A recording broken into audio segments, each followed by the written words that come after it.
Hello. So here we are, and it's Matthew 7, verses 28 and 29 today. This is the end of the Sermon on the Mount. Well, it's not really. Technically, the Sermon on the Mount ended last week, and once the Sermon on the Mount ends like it did last week, we have these two verses that sums up how the people responded off the back of hearing the Sermon on the Mount. To have sat at the feet of Jesus, I'm sure would have been an amazing experience. But we must remember as well, though, that Jesus wasn't even speaking to the crowds when he started the Sermon on the Mount. Right at the beginning of chapter 5, where the Sermon on the Mount starts, we're told that Jesus saw the crowd. So he took his disciples away from the crowd to the mountainside to sit down and talk to them. And then the Sermon on the Mount starts. The Sermon on the Mount starts. Jesus intended for the Sermon on the Mount to be for his disciples, not people that didn't know God. But yet what Jesus was saying was so life-changing and so life-bringing in the Sermon on the Mount. The crowds wouldn't leave them alone and gathered around them. They wanted in on the conversation too. They wanted this teaching that was for the disciples. They wanted this teaching on what it meant to live a life that follows him.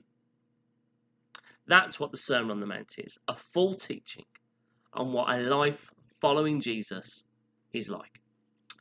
In my head, when Jesus finishes the Sermon on the Mount, I see him sitting down with the disciples, and an awed silence would float across the crowd as people were genuinely flabbergasted at what they heard. But actually, this doesn't happen. When Jesus finishes the Sermon on the Mount at the end of chapter 7, chapter 8 starts by telling us that Jesus simply came down the mountain and continued his healing and preaching ministry. There is no pause for breath after this life-changing teaching.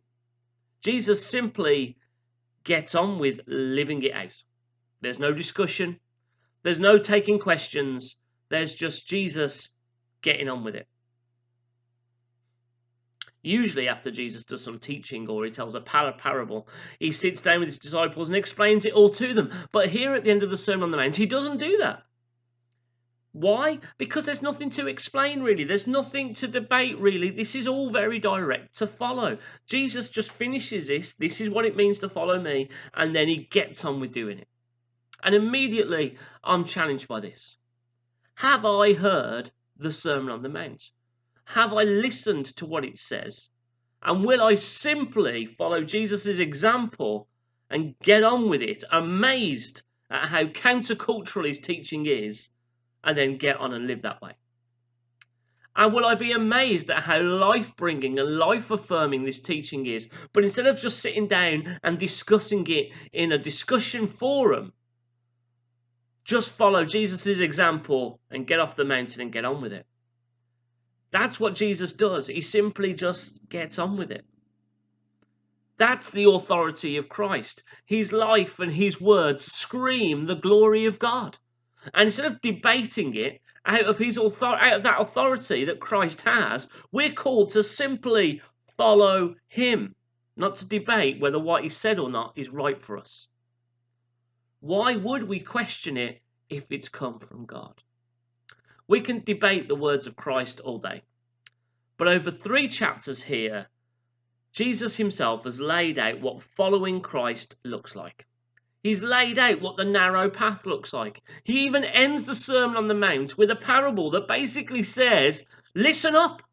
If you've listened to any of this, get on with it. What else more is there to say?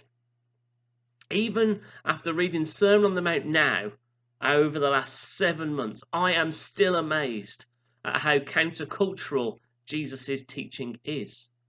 The question is, will this amazement lead us to obedience?